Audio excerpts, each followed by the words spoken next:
Hey guys, welcome back to Reserved Investments on YouTube, and I am having a bad hair day. My hair won't stay up, so I'm just going with it. That being said, spoiler alert, Pikmin 3 is being re-released for the Nintendo Switch. It's going to come out October 30th of this year, 2020, and it's probably going to have a suggested retail price of $59.99. Now, I'm split on this. To be fair, I know there's a lot of you out there that just like to play video games.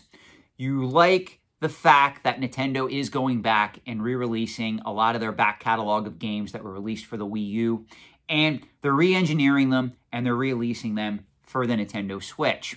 The problem that I have is, by doing that, they are killing, or inherently killing, the collectability of the Nintendo Wii U. Now, you can argue there's going to be certain games that are going to slip through, like Xenoblade Chronicles X, maybe Paper Mario Color Splash, and a few others that will not get ported to the Nintendo Switch.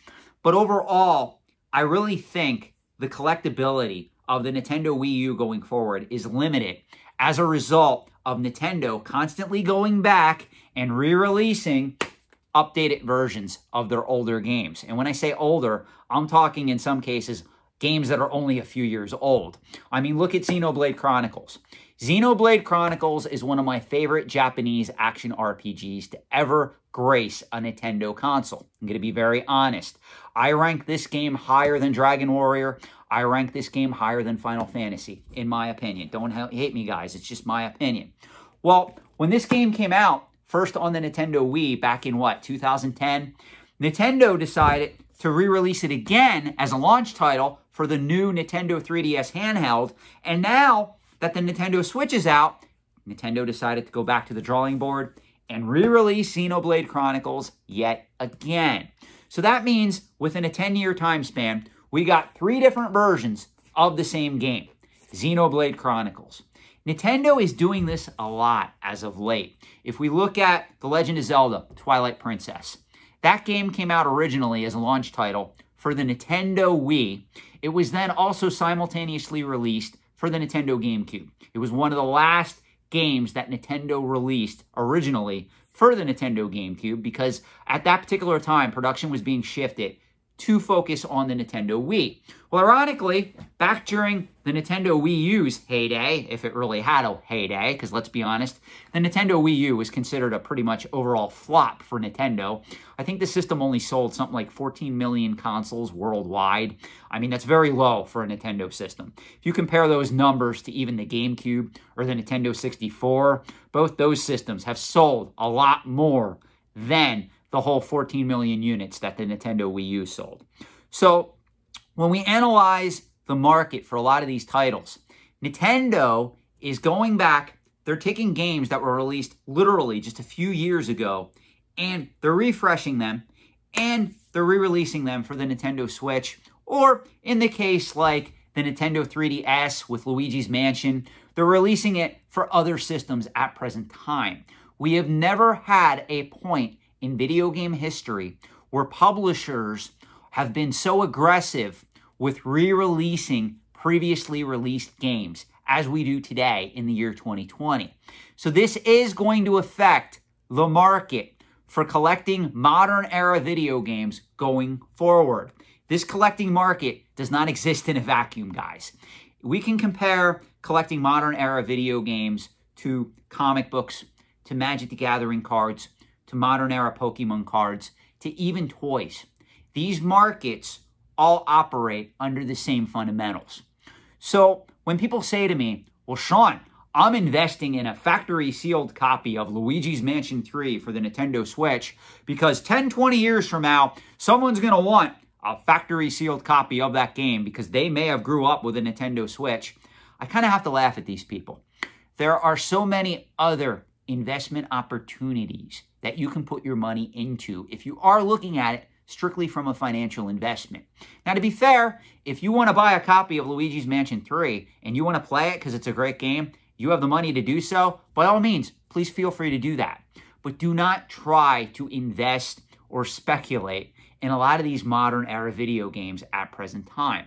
If you look at the market, like what's happening with a lot of these companies, like limited run games, strictly limited games, even Play Asia, a lot of these companies are releasing these quote-unquote limited edition copies of games that are being sold in limited quantities to get people out there to part with their hard-earned money. Now, to be fair, all three of those companies make spectacular physical products. If you are a fan of any of the games that they release, I would encourage you, if you want to play those games and own them in physical form, to buy them. Limited run, strictly limited games, even Play Asia. They make incredible limited edition games for some of these newer systems.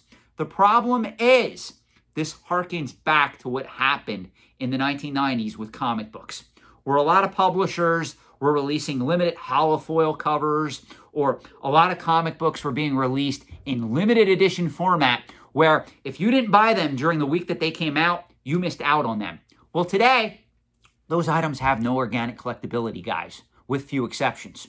A lot of them are pretty much worthless.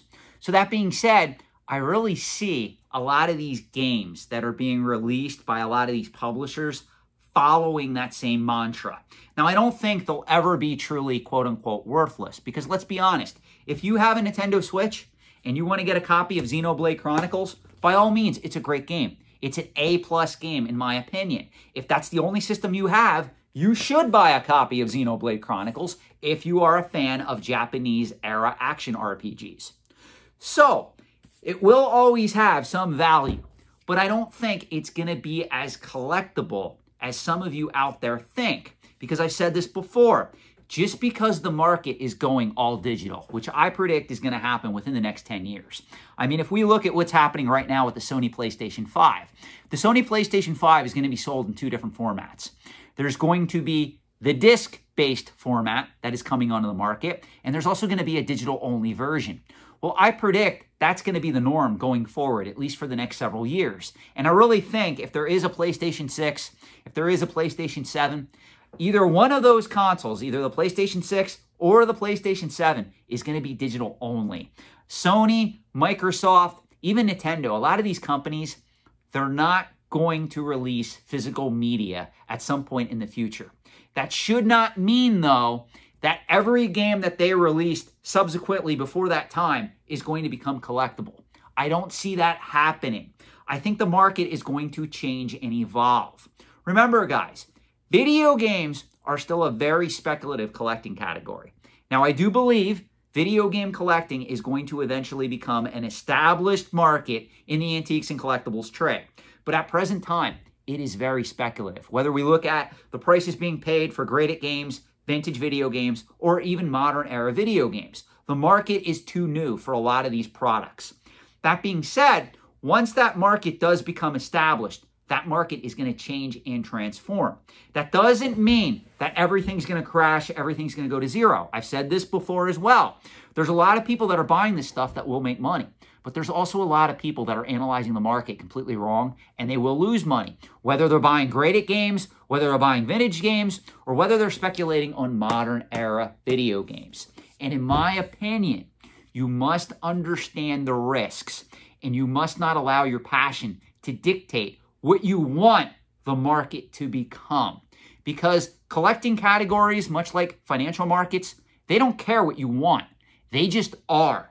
They react based on serious, strict financial and economic fundamentals, like supply versus demand, like basic economics, how the economy is doing at large, whether collectors are coming into these markets and there is organic collectability, or if collectors are seeing a lot of mass-produced scarcity and the market is being dominated by speculators, by Timmies, by Poindexters, by people out there that really don't know what they're doing. So I am going to be putting out a video probably later today, sometime this week, where I want to do an unofficial, official Q&A on nothing but video game collecting.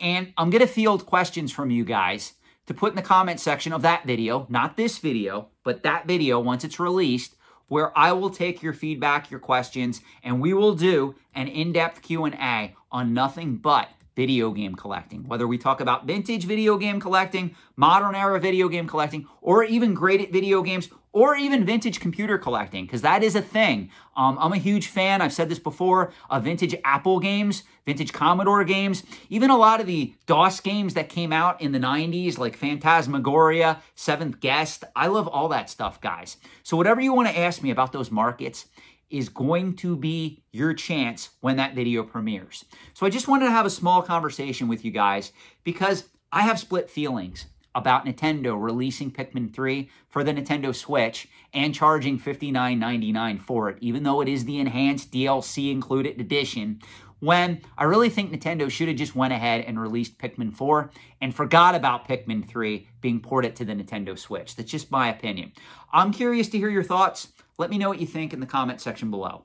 Thanks, guys, for watching. Have a great night. Stay safe out there, especially if you are in one of the states where the pandemic is surging. Please be careful. Use caution. Wash your hands. Use hand sanitizer.